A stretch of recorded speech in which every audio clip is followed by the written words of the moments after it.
Corona संक्रमण से UP की स्थिति काफी खराब है। मरीजों की संख्या में लगातार इजाफा हो रहा है। मौजूदा समय में यहां 2,23,554 माफ कीजिएगा 44 नए केसेस आए हैं, जबकि बीते 24 घंटे के अंदर प्रदेश में 29,754 मरीज मिले हैं। साथ ही 163 मरीजों की मृत्यु के बाद मरने वालों का आंकड़ा 10,000 पार कर चुका है। लखनऊ में ऑक्सीजन सिलेंडर के लिए हाहाकार मचा हुआ है, तो वहीं यहां 5,014 नए केसेस मिले हैं। प्रदेश में संक्रमण के बढ़ते मामलों को देखते हुए अब सभी बैंक ग्राहकों के लिए सिर्फ 4 घंटे ही खुलेंगे।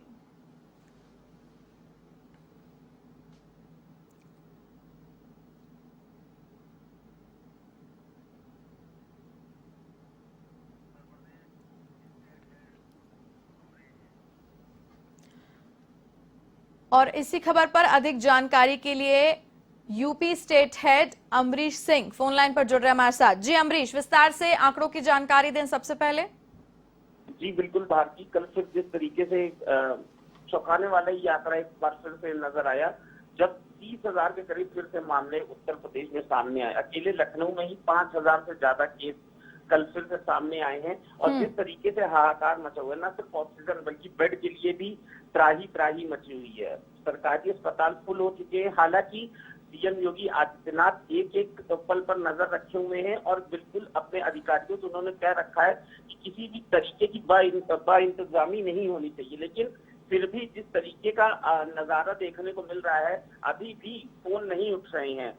जो भी हेल्पलाइन नंबर दिया गया उस पे या तो सुविधाएं नहीं मिल पा रही हैं लोगों को, कभी फोन नहीं उठते हैं, फोन उठते भी हैं जिम्मेदारों के तो फिर उसके बाद भी अंजाम जस करता था। लेकिन कल A1 टीवी ने जिस तरीके से एक खबर को प्रमुखता से दिखाया था कि किस तरीके से मरीज दर दर भटक रहे हैं, और एक मरीज तो सीएमओ की गाड़ी के आगे लेट गया कि जब तक उसके परिजन को एडमिट नहीं किया जाएगा तब तक वो उनकी गाड़ी के सामने से नहीं हटेगा। हालांकि इस खबर के बाद प्रशासन थोड़ा सा मुस्तैद हुआ और प्रभारी जिलाधिकारी लखनऊ की रोशन जैकब जी ने उन लोगों को एडमिट कराया। और उसके बाद एक गर्भवती महिला जिसके परिजन भी बहुत देर से टहल रहे, 2 दिनों से इधर उधर टहल रहे थे और जिसकी हालत खराब होती जा रही थी, उस पर भी जब सवाल किया A1 टीवी ने तो उसके बाद उसको भी एडमिट किया गया। इलाज मिल रहा है, इलाज का थोड़ा अभाव है, लेकिन जिस तरीके से जनसंख्या बहुत ज्यादा है, डीएम का भी ये कहना है कि बहुत ज्यादा लोग आ रहे हैं तादाद में और उनकी इंतजाम करना वो प्रशासन को थोड़ा सा परेशानी करने वाला है, क्योंकि इतनी बड़ी जो जनसंख्या उसके बीच में थोड़ा सा बद इंतजामी होती है। लेकिन फिर भी कोशिश है उनकी कि पूरी तरीके से इलाज मिले। फिलहाल कुछ प्राइवेट अस्पतालों को, जो बड़े अस्पताल है लखनऊ के अंदर, मेदांता, अपोलो हॉस्पिटल, इसके अलावा सहारा को कोविड सेंटर बना दिया गया है। तो थोड़ी राहत मिलने वाली बात जरूर है, क्योंकि ये बड़े अस्पताल है प्राइवेट, और निजीकरण के लिए जहां इनको कोविड सेंटर बनाया जाएगा तो लोगों को थोड़ा जरूर रिलीफ मिलेगा। भारतीय अमरीश, इसी बीच कल एक और खबर सामने आई थी कि मरीज को ऑक्सीजन सिलेंडर चाहिए तो उसे सीएमआर से जाकर अनुमति लेनी होगी। ऐसे में समय कितना व्यर्थ हो जाता है और जो पेशेंट है उसकी तबीयत तो पहले से भी ज्यादा खराब होने के चांसेस हैं।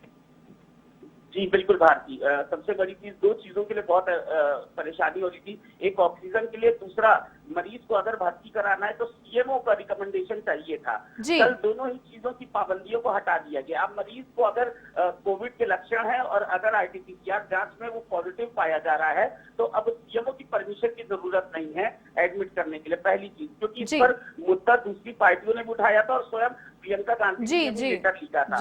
लेकिन इस पर सीएम ने खुद से ही संज्ञान लिया है, क्योंकि जिस तरीके की परेशानी आ रही थी, कल जब मीडिया ने घेराबंदी करके अधिकारियों को पकड़ा था, मीडिया ने कहीं एक बड़ा रोल अदा किया था जब उन्होंने अधिकारियों को पकड़ना शुरू किया कि अधिकारी फोन में उठा रहे तो आते रहेगा, ऑफिसों से गायब थे, जरूर निरीक्षण पर निकले थे। लेकिन मीडिया ने एक बड़ी जिम्मेदारी निभाते हुए जब अधिकारियों को घेरा और सवाल जवाब किया तो सीएमओ का जो रिकमेंडेशन था कि एडमिशन के लिए सीएमओ का लेटर है साइन होना जरूरी है, उस पाबंदी को हटा दिया गया है। ऑक्सीजन के लिए भी कुछ 3-4 नंबर नए जारी किए गए हैं। अब कल जारी किए गए तो आज देखना ये है कि उससे कितना फायदा हो रहा है, क्योंकि ऑक्सीजन की जो मांग है वो बहुत ज्यादा है, क्योंकि जो होम आइसोलेशन में मरीज है उन्हें भी ऑक्सीजन की आवश्यकता पड़ रही है, अस्पतालों के अंदर जो मरीज हैं उन्हें भी आवश्यकता आवश्यकता पड़ रही है। तो ऐसे में ऑक्सीजन की उपलब्धता एक बड़ा सवालिया निशान खड़ा करती है अभी भी। लेकिन जिस तरीके से रोज संक्रमित मरीजों का आंकड़ा 30,000 के पार उत्तर प्रदेश के अंदर पहुंच रहा है, तो ऐसे में ऑक्सीजन की किल्लत होना तो लाजमी है,